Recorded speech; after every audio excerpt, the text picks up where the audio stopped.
Hey everyone, Travis here with the Violent Zen, formerly DIY strength training, but don't worry, DIY strength training is not going away. I just wanted to move everything over to my new business and provide even more cool stuff for everybody and update things a little more often, put some new articles and some new spreadsheets together, and update this Jim Wendler 531 spreadsheet.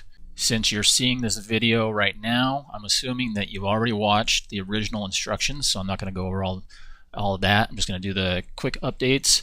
So the first thing you'll see here is I have rebranded everything for Violent Zen. All the links should be pointing to Violent Zen now. If anything is still pointing to DIY, don't worry about it. Like I said, that content's not going away, and the link should still be valid.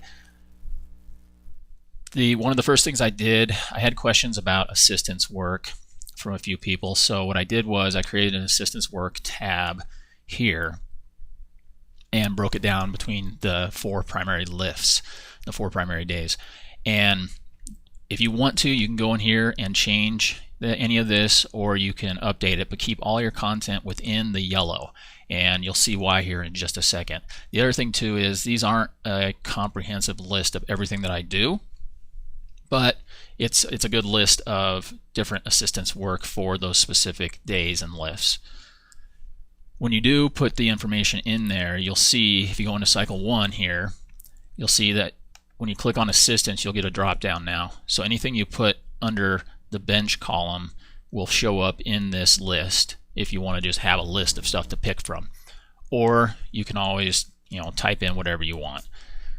It still does copy across. So you'll see here on bench, it copied to cycle 2, it'll copy all the way out to cycle 7.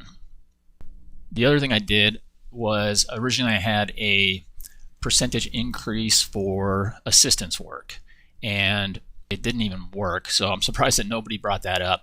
That used to be right in here. I just pulled that out because it was just taking up space and it was confusing. One other question that I was getting a lot was what happens at cycle 7 when you're complete? When you've finished cycle 7, how do you keep going? Easiest way to do that is you can take your training max at 60 here. Since it increases, if you notice on every sheet, it increases 10 pounds for lower body, 5 pounds for upper body. So you can take that training max, open up a new spreadsheet, save it, and then come over to in cycle 1, instead of filling in the yellow, you can fill in the training max here, which would be 70. Since on cycle 7 it was 60, your new squat 90% max would be obviously 70, and then bench plus 5 pounds and all of that. If you don't want to do that, another thing that you can do is kind of like a mini reset.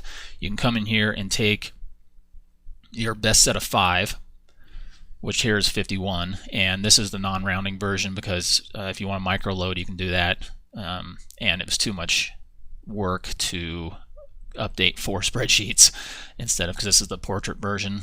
Same thing applies to the landscape version. But you can come in here and take 51. If you hit 5 reps on that, you can enter that in here. What that'll do though is it will drop you down, you can see here, to 46 for 5.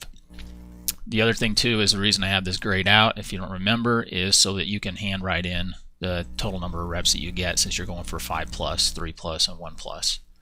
Other than that, there aren't any big updates besides some minor formatting changes and link updates and all of that.